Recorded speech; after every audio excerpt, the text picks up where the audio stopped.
பாருங்க ஒரு தூரை தண்ணி பாயிற இடமே.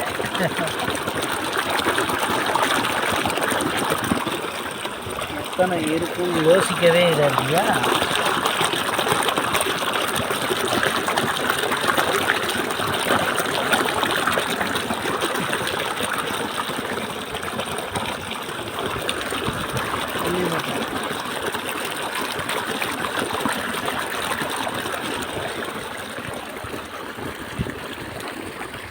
இதில் என்னென்ன பயன்படுத்திருக்கோன்னு பார்த்தீங்கன்னா, பக்கெட்டு வந்து ஸ்டார்டிங்கில் போட்டோம்.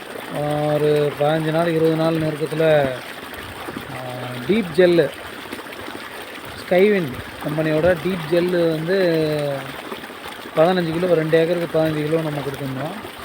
அதுக்கப்புறம் பார்த்திங்கன்னா களப்பறிச்சி போடுற உரம் வந்து ரெடிமிக்ஸு சாரல் ஒரு ஏக்கருக்கு ஒரு மூட்டை 2 மூட்டை மொத்தம் ஒரு ஏக்கர் கணக்கு பண்ணி 4 மூட்டை இதில் போட்டிருக்கோம். திரும்ப மேலே வந்து பார்த்திங்கன்னா 50 நாள் நெருக்கத்தில் இருக்கும்போது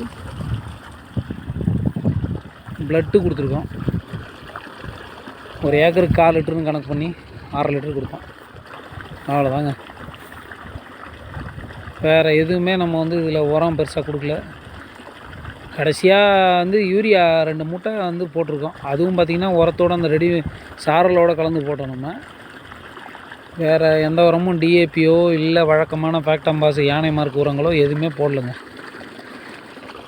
பயிர் நல்லா இருக்குங்களா? இதுதான் நம்ம வந்து ஒரு அடுத்த சந்ததிக்கு வந்து நம்ம கொண்டு போகக்கூடிய முக்கியமான விஷயங்க. செயற்கையிலேருந்து நம்ம கொஞ்சம் கொஞ்சமாக நம்ம மாறிக்கிட்டு போய் ஆகணும். இயற்கையை பழைய போல் நம்ம வந்து நம்பி முழுமையாக செய்யணும்.